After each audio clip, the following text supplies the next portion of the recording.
그런데 여러분, 세속화만큼이나 나쁘고 위험한 게 있어요. 그게 뭘까요? 그것은 세속화를 두려워해서 세상과 담을 쌓는 거예요. 세상 물이 들어오니까 세상 물 들어오지 말라고 이렇게 담을 쌓아놓으면 세상 물은 안 들어오겠는데, 그러면 무슨 문제가 생길까요? 세속화를 막는다고 담을 쌓으면 세상 물은 안 들어올 거 아니에요. 그러면 교회의 순수성은 지킬 수 있을 거 아니에요. 근데 뭐가 문제예요? 교회의 물이 세상으로 나갈 수가 없잖아요. 그러니까 우리는 사실은 교회의 물을 세상으로 흘려보내야 하는, 그러니까 교회가 사명인데, 밖에서 들어오는 물을 막겠다고 담을 쌓아서 교회 세속화를 막는 것은 좋을 수 있는데, 그러니까 세상과 담을 쌓는 거예요. 우리 속담에 이런 말이 있죠. 까마귀 노는 곳에 백로야 가지 마라. 그 말이 있어요. 이게 이제 세속화를 경계하다가 교회가 범할 수 있는 아주 심각한 오류예요. 저는 그래서 세속화도 무섭지만 세속화만큼이나 교회를 교회답지 못하게 하는 이 일은 세상과 담을 쌓고 세상을 까마귀 취급하고 상대하면 안 될, 접근하면 안 될, 접촉하면 안 될 그런 으로 인식하는 일이 교회에 더 큰 문제가 아닐까 하는 그런 생각을 하게 되었어요. 여러분, 하나님이 교회를 위하여 세상을 만드셨을까요? 세상을 위하여 교회를 만드셨을까요? 교회의 존재 목적이 교회일까요? 세상일까요? 세상이에요. 교회의 목적은 교회도 있지만 하나님이 교회를 위한 교회를 하게 하시지는 않으셨어요. 세상을 위하여 교회를 세우시는 거거든요. 너희는 빛이다 소금이다 라고 할 때 성경에 꼭 들어가는 앞이 있죠. 어디의 빛과 소금이에요? 너희는 세상의 소금이다. 너희는 세상의 빛이다. 그러니까 빛은 세상을 위한 빛이어야 되고 소금의 역할도 세상을 썩지 않게 하기 위한 것이 교회 사명인데, 나 교회 하나 지키겠다고, 교회를 지키겠다고 이렇게 담을 쌓아놓고 저 까마귀 새끼들 저기 가면 안 돼 이렇게 되어놓으면 여러분 교회 사명을 잃어버리니까 교회가 건강해지지 못하지 않겠습니까? 이제 가장 이상적인 교회 모델은, 그러니까 교회 세속화는 잘못된 건데 정말 좋은 건강한 교회는요, 세속 속의 크리스찬이에요. 교회는 세속으로 들어가야 돼요. 이 담을 쌓으면 안 돼요. 교회 문턱이 높으면 안 돼요. 세상으로 흘러 들어가야 되는데, 들어가면 이제 내가 세속화될 위험성이 있으니까 세속으로는 들어갔는데 세속화는 되지 않는 크리스찬이티는 그대로 유지하고 있는 게 가장 이상적인 교회 모델이에요. 쉽지는 않아요. 이 얘기를 할 때 이제 보통 예화로 드는 게 오리예요. 물속을 헤엄치는 오리. 이제 새들은 여러분 이제 깃털이 있잖아요. 깃털이 물에 젖으면 날 수 있어요, 없어요? 못 날거든요. 그러니까 새는 비를 맞거나 만일 물에 들어가서 깃털이 젖으면 이제 날지를 못하거든요. 근데 오리는 물속에 들어가도 날아요. 헤엄치는데. 물속에선 돌아다니는데 여기 이제 기름들을 이렇게 잘 이렇게 나와가지고 그 깃털에 물이 안 들어간대요. 기름으로 이렇게 잘. 하나님 이렇게 만드신 거죠. 그게 이제 가장 이상적인, 물속에서 헤엄은 치는데 물들진 않는 거예요. 이게 이제 교회 문제죠. 예수님이 가장 좋은 모델을 보여주셨어요. 그게 뭔가 하면 예수님은 세리와 창기의 친구였어요. 세리는 쉽게 말하면 도둑놈들이잖아요. 세금 떼먹고 그것도 부정부패 일으키고 뭐 이제 그 당시에 세리가 그랬으니까. 그러니까 세리하면 사람들이 저 세리 같은 놈 이렇게 사람 취급 안 하는 사람들이었잖아요. 또 창기 뭐 더 말할 것 없죠. 근데 예수님이, 하나님이 세리와 창기를 그것을 인정하실 리는 없죠. 너 그 잘못됐으니 그 지적하고 그 죄라고 지적하고 창기도 그 잘못된 건 얘기하겠지만 예수님은 세리와 창기의 친구셨어요. 그래서 예수님의 영향력을 세리에게 끼치신 분이지 뭐 예수님이 세리 되신 건 아니잖아요. 예수님이 창기와 같이 밥을 먹었다고 해서 창기하고 놀아나오신 분은 아니잖아요. 요 모델이, 요 정신이 교회가 갖추어야 할 가장 건강한 교회 모습이 아닐까라고 하는 생각을 하게 되었어요. 즉 교회에 대한 사탄의 전략이 뭘까를 생각하면, 첫째는 세속화시키는 거예요. 많이 무너져 가고 있어요. 세속화시키는 건데, 개 중에는 그래도 믿음이 있어서 세상에 물들지 않으려고 하는 경건한 자들이 있을 수 있어요. 교회 안에 많이 있죠. 그럼 그들은 어떻게 하는가 하면 사탄이 포기해요.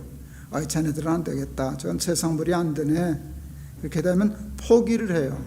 근데 포기하면서도 포기 안 하는 게 있어요. 그 대신 너희들은 너희들끼리만 놀아. 세상에 나가지 말고 그 안에서만 너희들 예수 잘 믿다가 그냥 단체로 너희들은 천당 다 가라. 그러니까 사탄은 우리를 지옥 가게 하는 일에는 포기할 수 있어요. 저것들은 지독해서 세속화되질 않네, 타락하지 않네, 믿음을 잘 지키네. 근데 믿음을 잘 지키는 사람들이 빠지기 쉬운 함정은 뭔가 하면 개토화하는 거예요. 저 까마귀 새끼들, 저기 나가면 우리 물들어, 얼씬도 하지 마라, 상종하지 마라 라고 하고 담을 쌓는 일인데, 이게 교회가 세속화되거나 개토화되거나 이거는 둘 다 좋은 게 아니에요. 그래서 가장 건강한 모습은 세상과 친한데 세상에 물들지 않고, 세상과 친해져서 우리 하나님의 말씀과 교회의 물을 세상에 흘려보낼 수 있는 힘과 능력을 가진 교회가 가장 건강하고 이상적인 교회라고 얘기할 수 있어요.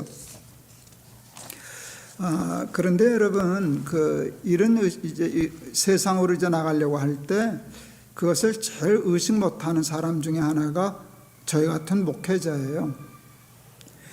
목회자는 교회의 전문가로 부름을 받은 사람이거든요.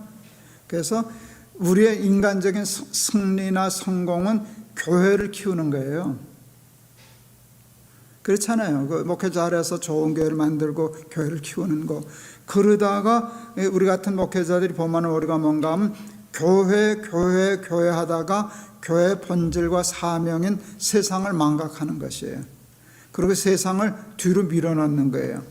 그래서 세상을 잊어버리고 교회만 키우다 보면 아까 얘기한 것처럼 교회가 소명을 잃은 건강치 못한 교회가 되는 거거든요. 그래서 우리 목회자들이 보면은 우리가 교인들을 교회 일꾼으로만 키우려고 그래요. 신앙생활 잘하고 예배 열심히 드리고 와서 봉사하고 그래서 교회를 위해서 희생하고 그렇게 사다 보면 교인들은 또 착하고 또 그게 믿음이 있으니까 교회가 그 하나님이라고만 생각해서 교회만 온 힘을 다하고 교인들도 세상을 떠나요. 제가 이제 집회를 다니면서 이제 좀 엉뚱한 얘기를 하곤 해요. 담임 목사님들이 이제 좀 당황스러운 설교를 제가 해요. 한국 교회는 너무 교회 열심이다. 교회밖에 모른다. 예배만 해도 주일 낮 예배 드려. 옛날에는 주일 저녁 예배도 드렸죠. 그 다음에 또 예배가 또 언제 있어요? 수요일 날 예배 드리죠. 또 열심히 있는 사람은 매일 새벽 기도 가죠. 또 금요 철야하죠. 또 뭐 해요? 구역 예배 드린다고 구역 활동하죠. 그리고 남선교회, 여전도회 이렇게 하다 보면 그렇게 하면 세상에 할 시간이 없어요. 제가 이제 교인들한테 우리 목사는 교회밖에 몰라서 이렇게 주일에 와라, 저녁에 와라, 밤에 와라, 철야하자 그러는데 아니라고 싸우진 말고 예 그러고 적당히 빠지라고. 그거 다 다니면은 세상 일 못한다고, 살림 못한다고, 가정 못 돌본다고, 그리고 직장생활 제대로 하지 못한다고 이제 그렇게 얘기를 하면 교인들이 웃죠. 근데 그게 농담같이 얘기하는 거지만 저는 사실은 진담이거든요. 교회는 뭘 얼마큼 시간을 써야 할 건가가 이게 밸런스가 맞아야 돼요. 내가 있는 힘과 시간과 모든 것을 교회를 위해서는 얼마를 써야 되고 그 다음에 세상에 나가서는 나는 무슨 일을 해야 될 건가에 대한 이 균형이 잡혀야 돼요. 근데 우리는 그냥 교회 일만 시키거든요. 그리고 교회 일만 하는 일이 하나님께 충성한 일이고 가서 장사를 열심히 한다든지 직장생활을 열심히 한다라고 하는 일은 그냥 세상적인 일이라고 생각해서 성과 속을 딱 이렇게 분리시켜요. 그게 아닌데 이 교회도 하나님의 집이고 사실은 세상은 마귀 집이에요. 아니잖아요. 세상도 하나님 나라잖아요. 이게 전체가 다 하나님의 나라인데 우리는 이 교회밖에는 생각을 못하니까 시야가 좁아져서 세상을 잃어버리게 되니까 세상과 담쌓고 세상의 영향력을 끼치지 못하는 나약한 교회가 되고 마는 것 같습니다. 그래서 교회가 좀 건강하려고 하면 세상에 대한 담을 낮추고 세상과 이렇게 친해지는 교회가 돼야 해요. 제가 이제 동안교회 그때 이제 예배당을 굉장히 크게 지었었는데 그 2,000석 예배당을 지었어요. 그때 한 3,400평 굉장히 큰 예배당을 지었어요. 그러니까 교인들이 그 예배당 하나 지으려면 몇 년 동안 아예 거기다 전심을 다해야 되잖아요. 그래서 예배당을 다 건축하면 얼마나 감사하고 행복해요. 근데 어느 날 이제 비가 부슬부슬 오는데 저희 사무장 집사님이 목사님 그 예비군이 동원훈련에 걸렸는데 비가 오니까 예비군 중대장이 저희 동안교회에는 청년들 위한 그 농구장이 있었어요. 실내 농구장에서 교육을 하게 해달라고 허락을 받으러 왔다고. 그래서 제가 그랬어요. 왜 그 예비군들 그 바닥에 앉혀서 하게 해요? 본당에 와서 의자에 앉아서 교육하시라 그러세요. 예비군들이 우리 예배당 새로 지은 예배당 본당에 와서 교육을 받고 갔어요. 장로님들이 난리가 났어요. 왜 그러시냐 그랬더니 총 들고 들어왔다고. 예비군 총 들고 왔다고. 거룩한 성전에 총 들고 들어왔다고. 그래서 내가 장로님들을 놀렸죠. 그러면 예비군이 총 들고 다니지 짝대기 들고 다녀요. 그래서 이제 웃는데 장로님들이 정말 흥분했던 일이 뭔가 하면 그 예비군들은 예비군복을 입혀놓으면 이게 그냥 개차반이잖아요. 아무데나 눕고 막 그러는데 이 친구들이 교회 화장실을 사용하면서 거기서 담배를 피운 거예요. 피우고만 갔어도 저 안 된 이 친구들이 그 화장실에다 담배꽁초를 주질러 놓고 가니까 장로님들이 아주 난리가 났어요. 저놈들 들여보내니까 교회 화장실에 담배 피우고 갔다고. 그때 이제 제가 좀 엉뚱한 소리를 했어요. 장로는 그 길조입니다. 그랬더니 뭐가 길조냐 그래요. 그래서 그 담배 꽁초 버리는 사람들이 왔다 갔다 하는 건 교회에 굉장히 좋은 일입니다. 그러면 제가 잘 설명을 했어요. 저 예비군들도 대부분은 어렸을 때 교회 한두 번은 갔을 겁니다. 교회 한두 번은 갔을 거예요. 그런데 이런저런 이유로 교회를 떠나게 되지 않냐고. 근데 한 번 떠나면 다시 들어오기가 참 힘들다고. 우리 늘 교회를 다니는 사람은 교회 문턱이 높아 보여요? 높아 보이질 않아 보여요? 우린 늘 다니니까 교회 문턱이 높다는 생각을 안 해요. 내 집처럼 들락거리잖아요. 어쩌면 내 집보다 더 편하잖아요. 그러나 일단 교회를 떠난 사람은요, 이 문턱이 높아요. 오기가 힘들어요. 그런데 지금 교회 오라면 저 안 올 친구들이 예비군 훈련하니까 왔지 않냐고. 근데 이게 한번 일단 문턱을 넘으면 예배를 드리러 왔든 예비군 훈련을 하러 왔든 한 번 들어오면 이게 낮아지거든요. 그러니까 이렇게 들어오게 하는 게 좋은데 장로님 그 담배 핀다고 못 들어오게 하면 여전히 교회 문턱이 높지 않습니까? 우리 교회 화장실에다가 하나 써붙이십시다. 그래서 뭐라고 쓸까요? 그래서 담배꽁초 버려도 됨. 이렇게 했어요. 저 이제 숭의교회 개척하고 분당에서 굉장히 큰 카페를 운영하는 그 집사님이 이제 교회를 다니셨어요. 그래서 설교를 하면 우리 교회가 컸는데 수천 명이 예배를 드리는데 이렇게 눈에 들어와요. 왜냐하면 은혜는 혼자 받으니까 그 양반.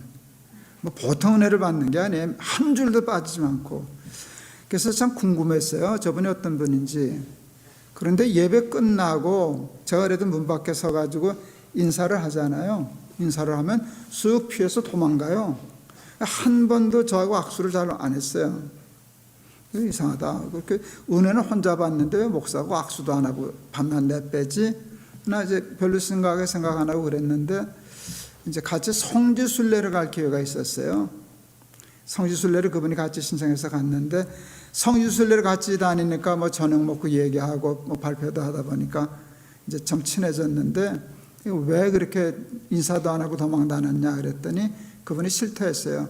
믿음은 아주 좋은데 골쳐라. 아주 담배 골차가 돼서 담배 냄새가 나서 목사님한테 들킬까 봐 그래서 이렇게 피해서 도망 다녔다 그러더라고요. 그랬을 때 제가 참 반성 많이 했어요. 얼마나 우리들이 그 담배 피는 사람에 대해서 눈총을 줬으면, 그게 문턱이거든요. 담배 피는 게 건강의 문제지 무슨 신앙의 문제는 아니잖아요. 근데 뭐 신앙적이고 교리적인 문제도 아닌 그냥 그 문화적일 수도 있는 거 가지고 이렇게 주제가 너무 많아요. 뭐 담배 피면 어쩌다, 술 먹어서 어쩌다, 뭐 어쩌다, 나중에 청년들 뭐 머리 꽁댕이 묶어서 어쩌다, 염색을 했느니 어쩌니, 이제 이러면서 자꾸 우리는 교인들을 밖으로 몰아내는 같은 느낌이 들었어요. 근데 그날 담배 꽁초 버려도 됨, 이제 그러고 교회를 개방하기 시작했어요. 세상과 좀 친해지려고. 농구장으로 했던데도 여러분 그 배드민턴 치는 분들 있잖아요. 배드민턴 치는 분들은 실내 체육관이, 배드민턴은 실내 운동이거든요. 밖에서 바람 불면 못 하잖아요.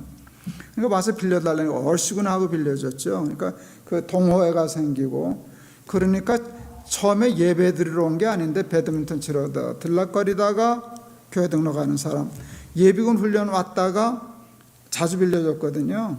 예비군 훈련 저 갔다마다 와서 하시라고.